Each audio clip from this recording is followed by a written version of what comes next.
Positionnée dans une rue de Cotonou, Dame Thérèse est vendeuse de nourriture, riz, spaghettis, haricots. La cinquantaine, ses clients habitués du lieu attendent et mettent parfois la pression pour être servis. Pour ceux qui désirent emporter, Dame Thérèse, d'un geste habile, récupère un sachet sous son étalage et sert chaque mets dans un sachet plastique. Même si elle est consciente que le Bénin s'est doté d'une loi qui interdit la commercialisation, la production et l'usage des sachets plastiques.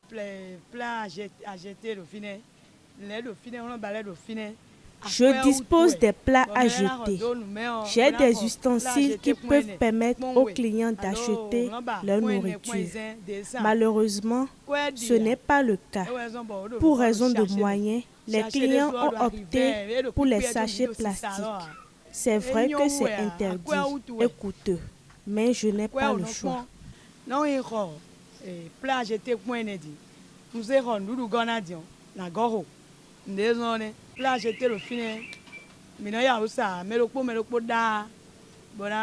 À l'instar de cette dame, bon nombre continuent de recourir aux sachets plastiques interdits. On y trouve de multiples formes, tailles et couleurs au marché, dans les rues, dans les maisons. C'est donc dire que les sachets plastiques sont très utilisés comme emballage au Bénin. Avant, il n'y avait pas les sachets plastiques. Il y avait autre chose que les gens utilisaient. Les paniers, les sacs en toile. Il y avait tout ça qui était utilisé et nos mamans allaient au marché avec ces sacs-là.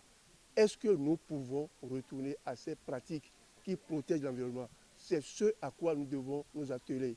Pourtant, la loi 2017-39 du 26 décembre 2017 portant interdiction de la production, de l'importation, de l'exportation, de la commercialisation, de la détention, de la distribution et de l'utilisation des sachets en plastique non biodégradables en République du Bénin a été votée. Moi, en tant qu'actrice de la société civile, je me dis c'était bien d'avoir un cadre légal qui légifère ou en tout cas qui interdit le sachet plastique au Bénin. C'est une décision assez courageuse, donc c'était bien que les députés fassent voter une loi comme ça.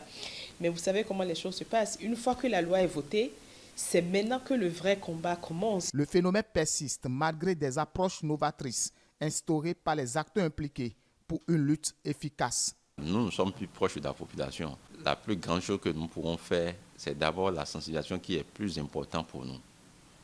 Et c'est ce que nous avons fait. Le commissaire d'arrondissement avait aussi agi avec nous. Mais lorsque la chose persiste, ou à chaque moment, il y a l'arrivage de ces matières, vous voyez que c'est difficile de toujours aller à la répression. J'ai bien envie de donner l'exemple par rapport au port de casque.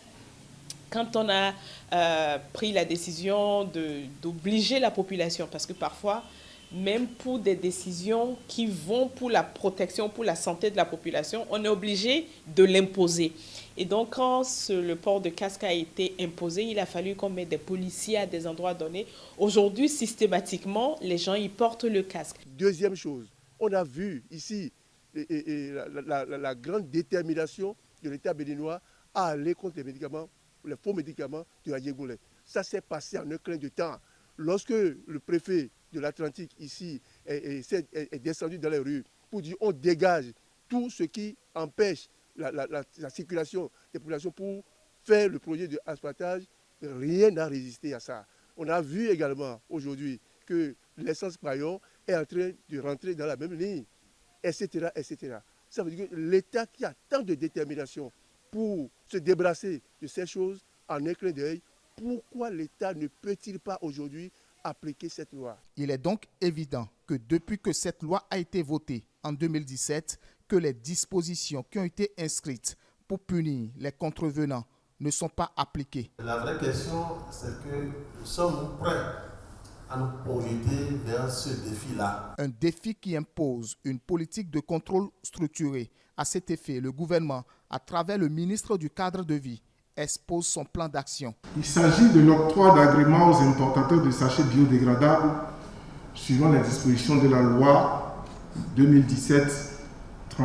La sensibilisation par les ONG et les structures étatiques des différents acteurs intervenant dans le domaine commerçants, importateurs, utilisateurs, pharmaciens, supermarchés. Le renforcement du système de contrôle des agents, douaniers, inspecteurs de l'environnement, agents de contrôle du ministère en charge du commerce, les officiers de police judiciaire et tout autre agent habilité par les lois spéciales à travers des séances d'information et de formation. Une prise de conscience collective s'impose pour mener ensemble cette lutte. C'est dire que la cause est plus noble que les petits calculs et que nul ne sera de trop dans la lutte contre la pollution plastique.